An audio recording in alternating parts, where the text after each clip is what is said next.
যে শর্তে যুদ্ধ থামানো যেতে পারে জানালেন ইরানের প্রেসিডেন্ট। হরমুজ সংকটেও রুশ নিষেধাজ্ঞা তোলা অসম্ভব, ম্যাক্রো। হরমুজ প্রণালীতে হামলার শিকার থাই জাহাজটির গন্তব্য ছিল ভারত।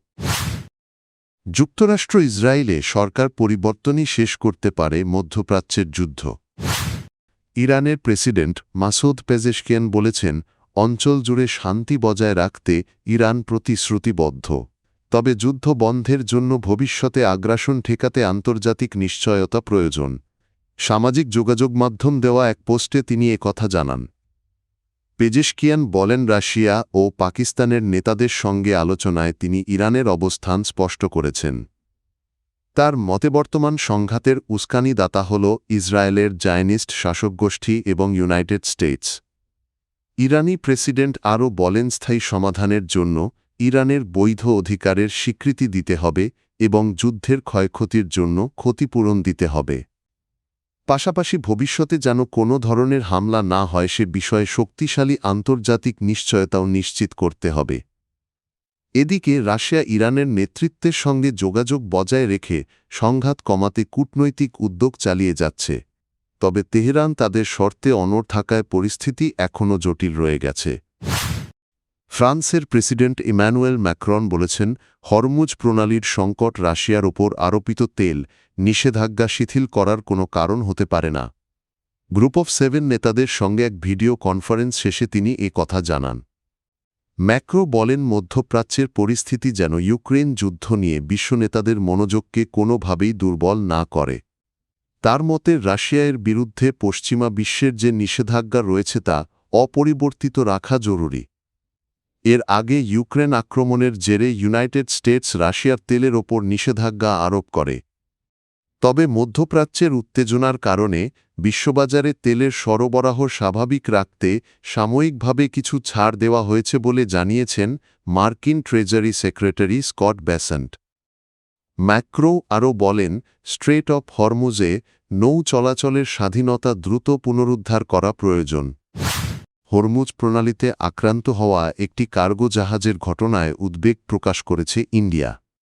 ভারতের পররাষ্ট্র মন্ত্রণালয় জানিয়েছে, থাইল্যান্ডের পতাকাবাহী কার্গো জাহাজ মায়ুরি নারী হামলার সময় পশ্চিম ভারতের কান্ডলা পোর্টের দিকে অগ্রসর হচ্ছিল।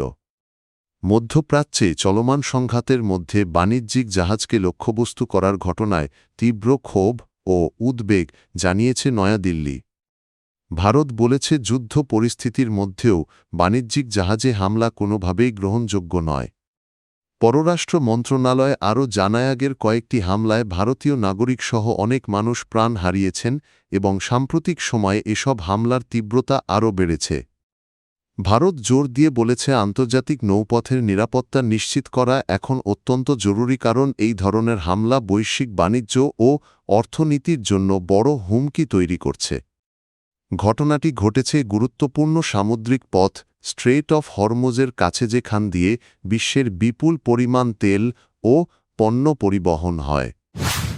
মধ্যপ্রাচ্যের চলমান সংঘাতের মধ্যে ইরানের রাজধানী তেহরানে বড় ধরনের পরিবেশগত ও মানবিক সংকট তৈরি হয়েছে বলে বিভিন্ন প্রতিবেদনে উল্লেখ করা হয়েছে। ইসরায়েলের হামলায় তেহরানের তেল সংরক্ষণ ডিপোতে আগুন লাগার পর শহরের আকাশ ঘন কালো ধোঁয়ায় ঢেকে যায়। এতে বিষাক্ত ধোঁয়া ছড়িয়ে পড়ে এবং লাখ লাখ মানুষের স্বাস্থ্য ঝুঁকি তৈরি হয়েছে বলে আশঙ্কা করা হচ্ছে। বিশ্লেষকদের মতে এই ধরনের দূষণের দীর্ঘমেয়াদী প্রভাব ভবিষ্যতে শ্বাসকষ্ট, ক্যান্সার এবং অকাল মৃত্যুর ঝুঁকি বাড়াতে পারে।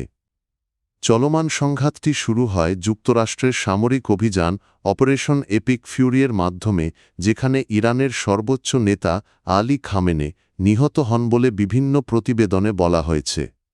এদিকে ইসরায়েল ও যুক্তরাষ্ট্রের বিরুদ্ধে বেসামরিক লক্ষ্যবস্তুতে হামলার অভিযোগও উঠেছে। একই সময়ে তারা চিহ্ন বেরুট তারা চিহ্ন সহ দক্ষিণ লেবানন এ সংঘাতের কারণে প্রায় 7 লাখ মানুষ ঘরবাড়ি ছেড়ে পালাতে বাধ্য হয়েছে বলে বিভিন্ন সূত্রে জানা গেছে। অন্যদিকে যুক্তরাষ্ট্রের প্রেসিডেন্ট ডোনাল্ড ট্রাম্প এই সামরিক অভিযানকে সফল বলে দাবি করেছেন।